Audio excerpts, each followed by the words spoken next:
వర్మ తమ్ముడి ముందు ఎప్పుడు చిరాకు పడకే, తమ్ముడిని బాగా చదివించరా, నువ్వు కూడా బాగా చదివా, అమ్మని బాగా చూసుకుంటే ఉంటాంటాడు.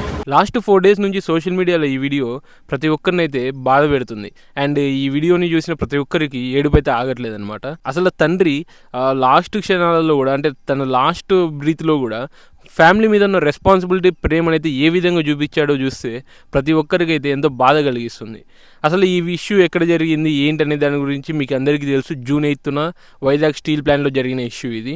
ఈ ఇష్యూ జరిగాక ప్రతి పొలిటీషియన్ అయితే వచ్చారు, వాళ్ళ కాంపన్సేషన్ ప్రకటించారు అండ్ వాళ్ళైతే ఈ ఇష్యూ మీద రియాక్ట్ అయ్యారు. ప్రతి దాని గురించి మనం మాట్లాడుకుందాం. అండ్ కుమారస్వామి గారు కూడా దీని మీద అయితే కాంపన్సేషన్ ప్రకటించారు. అసలు ఏం ప్రకటించారనే దాని గురించి మనం మాట్లాడుకుందాము. ఫస్ట్ అయితే మనము June 8 రోజున అసలు ఏం జరిగింది, ఎందుకు జరిగింది అనే దాని గురించి అయితే మనము క్లియర్గా మాట్లాడుకుందాం. June 8 రోజున ప్రతిరోజు లాగానే అందరూ వెళ్ళేసి వర్క్స్ అయితే చేసుకుంటున్నారు ఆ స్టీల్ ప్లాంట్లో. అరౌండ్ 3:35 నుంచి 4 PM మధ్యలో SMS1 స్టీల్ మెల్టింగ్ షాప్ 1లో అయితే ఒక చిన్న ఫైర్ అండ్ ఎక్స్ప్లోజన్ అయితే జరిగిందనమాట. అదేంటంటే దానివల్ల ఎవరికి ఏం ఇంజురీస్ అవ్వలేదు, అందరు సేఫ్గానే ఉన్నారు ఆ టైంలో. కానీ ప్రకృతి ఒక విధ్వంసాన్ని సృష్టించేటప్పుడు కొన్ని సూచనలు అయితే ఇస్తుంది, మనం దాన్ని తీసుకోవాలి. సో వర్కర్స్ అయితే దాన్ని పెద్దగా పట్టించుకోలేదు అండ్ మేనేజ్మెంట్ కూడా దాన్ని పెద్దగా పట్టించుకోలేదు. సో ఎవరి పనుల వాళ్ళైతే మళ్ళీ కాసేపటికే వెళ్ళిపోయారు. ఆ తర్వాత 4:15 నుంచి 4:45 మధ్యలో అయితే ఈ మేజర్ ఇన్సిడెంట్ అయితే జరిగిందనమాట. అసలు ఏం జరిగింది ఆ టైంలో? ప్రతిరోజు వాళ్ళు ఏంటంటే ఒక లిక్విడ్, ఇది మీకు కనిపిస్తుందా, ల్యాడిల్ అంటారు దీన్ని. ఈ ల్యాడిల్ని ఒక క్రేన్ సాయంతో అయితే ఆ మెల్టింగ్ అయిన స్టీల్ ఉంటుంది కదా, ఆ స్టీల్ని అయితే వేరే దాంతోకి షిఫ్ట్ చేస్తుంటారు అనమాట.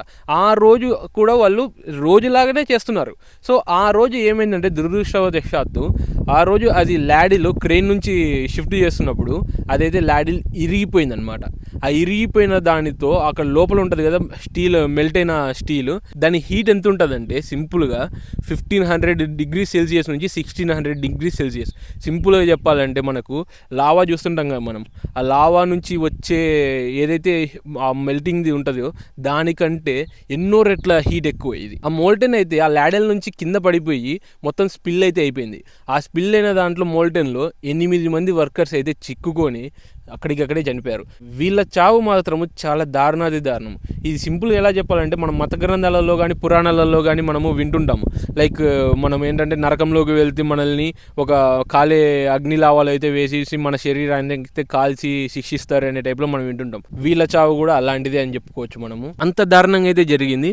అండ్ రెస్క్యూ టీమ్ కూడా అసలు వీళ్ళని చేరుకోలేకపోయింది, అంత హీట్లో వీళ్ళని అయితే చేరుకోలేకపోయింది. సో ఆ మాల్టన్లో అయితే 8 మంది చిక్కుకొని అయితే చనిపోయారు. ఆ 8 మందిలో 3 వచ్చేసి కాంట్రాక్ట్ వర్కర్స్, 5 మంది వచ్చేసి పర్మనెంట్ వర్కర్స్. వాళ్ళ నేమ్స్ ఏంటంటే, ఇందులో పర్మనెంట్ వర్కర్స్ వచ్చేసి గొంతిన భానుకుమార్, ఈయన వచ్చేసి technician, K Prabhakar general foreman, G V Apparao side operator, M Krishnanagu, తర్వాత గోల్డ్ కుమార్, ఈయన వచ్చేసి manager and incharge, machine 2 incharge. And contract workers వచ్చేసి రమణ, త్రినాథ్, ఎన్ అప్పలరాజు. సో ఆ 8 మంది అయితే ఆ మాల్టన్లో చిక్కుకొని అయితే అక్కడికక్కడే చనిపోయారు. అండ్ ఇంకొకరు కూడా చనిపోయారు అనమాట, 9వ వ్యక్తి. ఆయన ఎవరంటే మనం స్టార్టింగ్లో వీడియో చూసాం చూడండి ఫాదర్ది, ఆయన పేరు పెద్దిరాజు అలియాస్ కేబుల్ రాజు. ఆయన కూడా ఏంటంటే 80 to 90% అయితే ఇంజురీస్, బర్న్స్తో అయితే ఆయన హాస్పిటల్ అడ్మిట్ అయ్యారు. ఆయన ట్రీట్మెంట్ తీసుకుంటూ అయితే June 10th 8:17 AM అయితే ఆయన చనిపోయారనమాట. అండ్ ఈ వీళ్ళల్లో ఇంకొక 6 మంది ఇంజురీస్ అయ్యేసి అడ్మిట్ అయ్యారు హాస్పిటల్స్లలో. అందులో ఒక ఆయన చనిపోయారు పెద్దిరాజు. ఇంకా 5 మంది అయితే present hospital, 7 Hills hospital and KIMS hospital వైజాగ్లో అయితే ట్రీట్మెంట్ తీసుకుంటూ ఉన్నారు. వాళ్ళ పేర్లు ఏంటంటే R Mallikarjunarao, P Srinivasarao, A Apparao, Satyanarayana, G Suribabu. So వీళ్ళైతే ప్రజెంట్ ఇంజురీస్తో హాస్పిటల్లో అయితే ట్రీట్మెంట్ తీసుకుంటున్నారు. హోప్ వీళ్ళు తొందరగా రికవర్ అవ్వాలనేసి అయితే మనం కోరుకుందాము. అండ్ ఈ ఇష్యూ ఏదో 2026లో జరిగినది కాదు, 2012లో June 13th రోజున కూడా ఈ ఇష్యూ అయితే జరిగింది. ఎందుకు జరిగింది అంటే అప్పుడు కూడా సేమ్ ఇలానే ఒక ఫైర్ ఎక్స్ప్లోషన్ వల్ల 11 నుంచి 16 మంది అయితే చనిపోయారు. అప్పుడు జరిగిండేది SMS.2లో జరిగింది, ఇప్పుడు జరిగిండేది SMS.1లో జరిగింది. అంటే వితిన్ 14 yearsలోనే ఇంకొక ఇన్సిడెంట్ మళ్ళీ ఫ్యూచర్లో అవుతుంది అనేది మనము గ్యారెంటీ ఇవ్వలేము. ఎందుకంటే అక్కడ సేఫ్టీ మెజర్స్ అలా ఉన్నాయంట. వర్కర్స్ చెప్తున్నారు, ఇప్పుడు వర్కర్స్ చెప్తున్న రీజన్స్, ఇష్యూస్ గురించి కూడా మనం మాట్లాడదాం. వర్కర్స్ ప్యూర్గా చెప్తున్నది ఏంటంటే ఇక్కడ హయ్యర్ అఫీషియల్స్ నెగ్లిజెన్సీ వల్లనే ఈరోజు ఇలా జరిగింది, మనం ఇది ప్రివెంటబుల్ యాక్సిడెంట్, కానీ మనము మన సేఫ్టీ లేకనే ఇక్కడ జరిగింది అనేది చెప్తున్నారు. అసలు వర్కర్స్ ఇంకొకటి ఏం చెప్తున్నారంటే లాస్ట్ 3 yearsలో 3000 పైగా పర్మనెంట్ వర్కర్స్ని, 5000 పైగా కాంట్రాక్ట్ వర్కర్స్ని అయితే విఆర్ఎస్ రిటైర్మెంట్ అంటూ, టర్మినేషన్ అంటూ ప్రాపర్ రిప్లేస్మెంట్ లేకోకుండా అయితే తీసేశారు అందరినీ. సో దీనివల్ల ఏమైంది, అక్కడ ఉన్న మిగతా వర్కర్స్ మీద అయితే ప్రొడక్షన్ ప్రెజర్ అయితే పెంచేశారనమాట. అండ్ ఈ స్టీల్ ప్లాంట్ ఎప్పటి నుంచో అప్పులలో అయితే ఉంది. స్టార్టింగ్లో 30,000 కోట్ల పైన అయితే అప్పు ఉండే. 2025 వచ్చేసరికి అది 11,000 కోట్లకు అప్పులోకి వచ్చింది. అండ్ 2026 జనవరిలో అయితే వీళ్ళు కొంచెం లాభాలు అయితే చూసారు, అది కూడా 54 కోట్ల లాభాలు అయితే చూసారనమాట. సో వీళ్ళకి ఏంటంటే ప్రొడక్షన్ ప్రెజర్ పెంచేసి వర్కర్స్తో అయితే వర్క్ చేపిస్తున్నారు, బాగుంది, ఫైన్. మీరు శాలరీలు ఇచ్చుకుంటున్నారు అనేసి పని చేయించుకుంటున్నారు, ఫైన్, బాగానే ఉంది. కానీ అక్కడ ఎంత వర్క్ చేస్తున్న వాళ్ళకైనా కానీ సేఫ్టీ అనేది ఫస్ట్ ప్రయారిటీ కదా. సో ఆ సేఫ్టీ మీరు పట్టించుకోలేకపోయారా? ఆ సేఫ్టీ అనేది మీరు ఇవ్వాలి కదా. అండ్ వర్కర్స్ మీకు ఇంకోటి చెప్తున్నది ఏంటి, అక్కడ లో గ్రేడ్ మెటీరియల్ అయితే వాడుతున్నారు, ఫెర్రో అలాయ్స్ వాడుతున్నారు, అందులో ఉన్న ఇంప్యూరిటీస్ వల్ల ఎక్స్ప్లోజన్స్ అయితే జరుగుతున్నాయి. దీన్ని అనేది చాలాసార్లు వర్కర్స్ హైయర్ అఫీషియల్స్కి అయితే కంప్లైంట్స్ చేశారు, కానీ వాళ్ళు ఏమాత్రం పట్టించుకోలేదు, నెగ్లెక్ట్ చేశారు. అండ్ ఇంకొకటి ఏంటంటే నిరంజన్ రెడ్డి గారు ఏం చెప్తున్నారంటే అక్కడ స్టీమ్లోకి వాటర్ వెళ్ళడం వల్ల ఈరోజు అయితే ఆ ఎక్స్ప్లోజన్ జరిగింది అనేది ఆయన చెప్తున్నారు. కానీ ఇదైతే ఎందుకు జరిగిందనే దాని మీద క్లారిటీ లేదు ఇంకా ఎవరికి. సో 3 మెంబర్స్ని అయితే ఇన్వెస్టిగేషన్ టీమ్ని అయితే వేశారు. వాళ్ళైతే ఇన్వెస్టిగేషన్ చేసి ఎందుకు జరిగిందనే క్లియర్ రిపోర్ట్ అయితే ఇస్తారనమాట. హోప్ వాళ్ళు తొందరగా ఇస్తారని అయితే మనం కోరుకుందాము. తొందరగా ఇస్తేనే దీని మీద ఏంటంటే నెక్స్ట్ జరిగే పరిణామాలకి మనము ఏం చేయాలనే దాని గురించి గవర్నమెంట్ అయితే ఆలోచించుకోవచ్చు. సో ఇప్పుడైతే గవర్నమెంట్ కాంపెన్సేషన్ అమౌంట్ అయితే ప్రకటించింది, కానీ ఒక ఫ్యామిలీకి ఒక మనిషి లేని లోటు డబ్బు తీరుస్తానని అయితే నేను నమ్మను. అదైతే నా ఒపీనియన్ పర్సనల్గా.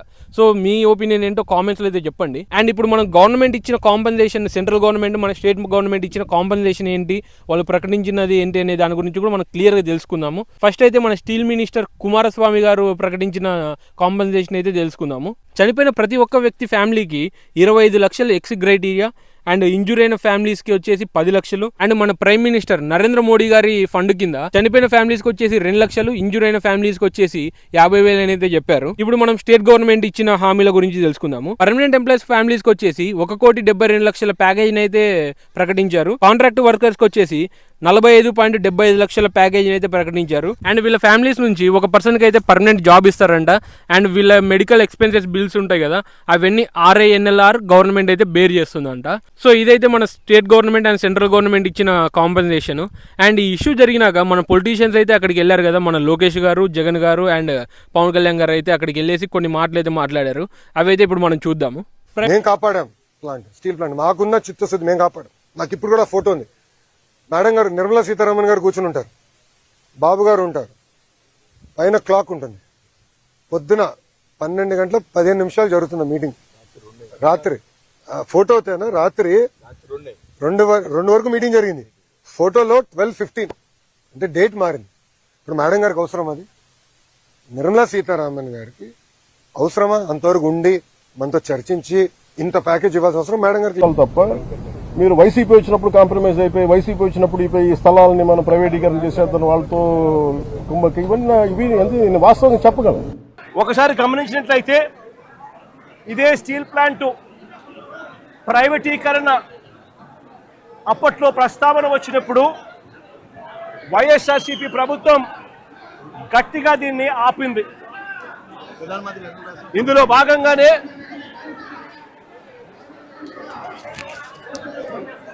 భాగంగానే అప్పట్లో 2021 మార్చి 9వ తారీఖున ప్రధానమంత్రి గారికి లేఖలు కూడా రాశాం.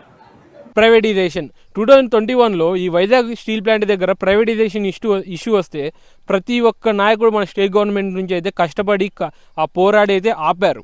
దాన్ని అయితే నేను అందరికీ హ్యాట్స్ ఆఫ్. అండ్ అది మన రెస్పాన్సిబిలిటీ కూడా ఆపాల్సిందేది. సో ప్రతి ఒక్కరు జగన్ గారు కానీ, చంద్రబాబు నాయుడు గారు కానీ, పవన్ కళ్యాణ్ గారు కానీ, లోకేష్ గారు కానీ అందరూ కష్టపడి అయితే ఆపారు. సో ఆ ప్రైవేటైజేషన్ దాంట్లో అయితే అందరూ కష్టపడి అయితే ఆపారు. సేమ్ అలానే మనం ఇంకొకసారి కష్టపడాల్సిన టైం అయితే వచ్చింది. ఇప్పుడు దేని మీద కష్టపడాలంటే, అంటే దేని మీద మనం పోరాడాలంటే అక్కడ సేఫ్టీ మెజర్స్ మీద మనం పోరాడాలి. ఎందుకంటే ఏ వర్కర్కైనా కానీ, ఏ ఎంప్లాయీకైనా కానీ, ఏ ఉద్యోగికైనా కానీ వాళ్ళు పనిచేస్తున్న ఒక ప్లేస్లో సేఫ్టీ లేదంటే వాళ్ళు ప్రాణాలని చేతిలో పెట్టుకొని పనిచేయాలి. ఈరోజు అక్కడ పనిచేస్తున్న వర్కర్స్ది ఇదే పరిస్థితి. వాళ్ళ ప్రాణాలని చేతిలో పెట్టుకొని పనిచేస్తున్నారు. ఇప్పుడు ఏం జరుగుతుందో తెలియదు. ఎందుకంటే 2012లో జరిగింది, ఇప్పుడు 2026లో జరిగింది, నెక్స్ట్ ఎప్పుడు జరుగుతుందో తెలియదు. అది. సో అందుకు అక్కడైతే మనము సేఫ్టీ మీద చాలా కాన్సన్ట్రేట్ చేయాలి. ఒక్కసారి మన గవర్నమెంట్లో ఉన్న పెద్ద పెద్ద నాయకులు లైక్ అక్కడ సేఫ్టీ మీద పోరాడితే పక్కా అక్కడైతే సేఫ్టీ మెరుగుపడుతుంది, పక్కా సేఫ్టీ అయితే ఇంకా గట్టిగా తీసుకుంటారు. అక్కడ వాడే రా మెటీరియల్స్ కూడా మంచి క్వాలిటీ వాడితే ఇలాంటివి జరగవు కదా. ఈవెన్ పవన్ కళ్యాణ్ గారే చెప్పారు, ఇలాంటి ఇష్యూస్ ఎక్కడ చూడలేదు అనే టైప్లో చెప్పారు. మరి ఇలాంటి ఇష్యూస్ ఎక్కడ చూడనప్పుడు ఇక్కడే ఎందుకు, మనం ఇక్కడ సేఫ్టీ తీసుకుంటే ఇలాంటివి జరగవు కదా. సో అందుకు అయితే మనం సేఫ్టీ కోసం అయితే పోరాడాలి. సో ఇక్కడ ఏంటంటే కొంతమంది జనాలు కూడా సోషల్ మీడియాలో లైక్ ఏంటంటే మా పార్టీ వాళ్ళు మీ పార్టీ వాళ్ళు ఇలా చేశారు అలా చేశారు అని అయితే తిట్టుకుంటున్నారు. అన్న మనం ఇలాంటివి చేసుకోవాల్సిన టైం ఇది కాదు. మనం కొట్లాడాలి, మనం పార్టీల మీద డిబేట్లు పెట్టుకోవాలంటే నెక్స్ట్ ఎలక్షన్స్ వస్తున్నాయి. ఆ టైంలో మనము పెట్టుకోవాల్సిన డిబేట్లు ఎన్నో ఉన్నాయి. మనం చేయాల్సిన టాపిక్స్ ఇప్పుడు మనం పోరాడాల్సిన టాపిక్స్ మీద ఎన్నో ఉన్నాయి. ఇప్పుడు జరుగుతున్న గవర్నమెంట్ మీద ఏమైనా నెగిటివ్స్ ఉంటే అప్పుడు మాట్లాడుకుందాం, పాత గవర్నమెంట్ ఏమైనా చేసిందంటే అది కూడా అప్పుడు మాట్లాడుకుందాం. కానీ ఇప్పుడు ఇది ప్రాణాల మీద పోరాటం. అక్కడ వర్కర్స్కి అయితే ఫస్ట్ మనము భద్రత అయితే కల్పించాలి. అది కేవలం మన స్టేట్ గవర్నమెంట్ అనుకుంటే ఇది కల్పించేయచ్చు అనుకుంటున్నారు కూడా ప్రజెంట్. ఎందుకంటే వాళ్ళ కోసమనే ఒక ఇన్వెస్టిగేషన్ టీంని అయితే వేశారు. కానీ ఇప్పుడు జరిగింది కాబట్టి ఇన్వెస్టిగేషన్ జరిపేసి మళ్ళీ నెక్స్ట్ వదిలేయడం కాదు. ప్రతి సంవత్సరం ఇన్వెస్టిగేషన్ చేస్తుంటే అక్కడ సేఫ్టీ ఎలా ఉంది ఏంటనేది చేస్తూ ఉంటే బెటర్ కదా. సో అక్కడ మళ్ళీ ఇలాంటి ఇష్యూస్ అనేది ఫ్యూచర్లో జరగకుండా ఉంటాయి. సో ఫైనల్ ఏంటంటే వర్కర్స్ చెప్తున్న ఇష్యూస్ దాని గురించి మనం ఫస్ట్ ఫోకస్ చేస్తే ఆటోమేటిక్గా సేఫ్టీ మెజర్స్ అయితే చాలా వరకు బెటర్ అవుతాయని నేను అనుకుంటున్నాను. అండ్ వర్కర్స్కి ఏంటంటే మనం మెయిన్గా ఒక ధీమా ఇవ్వాలి. మీరు వర్క్ చేస్తున్న ప్లేసు సేఫ్టీ ప్లేసు, ఇక్కడ మీకు ఏ హాని జరగదని ఒక ధీమా ఇస్తే ప్రతి ఒక్కరు సంతోషంగా అయితే వర్క్ చేసుకుంటారు. ఎందుకంటే అక్కడ పనిచేసేది ఏదో వందలలో కాదు వేలల్లో వర్కర్స్ అయితే ఉన్నారు. వాళ్ళకైతే మనం పక్కాగా భద్రత కల్పించాలి. సో ఇలాంటి ఇష్యూస్ మళ్ళీ ఫ్యూచర్లో ఎప్పుడు జరగద్దని అయితే నేను కోరుకుంటున్నాను. అండ్ దీని మీద ఇది నా ఒపీనియన్. మీరైతే మీ ఒపీనియన్స్ ఏంటో కూడా మీరు కామెంట్స్లో చెప్పండి. అండ్ ఈ వీడియో మీకు నచ్చితే లైక్ చేయండి, షేర్ చేయండి, కామెంట్ చేయండి, సబ్స్క్రైబ్ చేసుకొని పెట్టుకోండి మన ఛానల్స్. ఇలాంటి వీడియోస్లో మనం ఇంకా మరిన్ని మాట్లాడుకుందాం.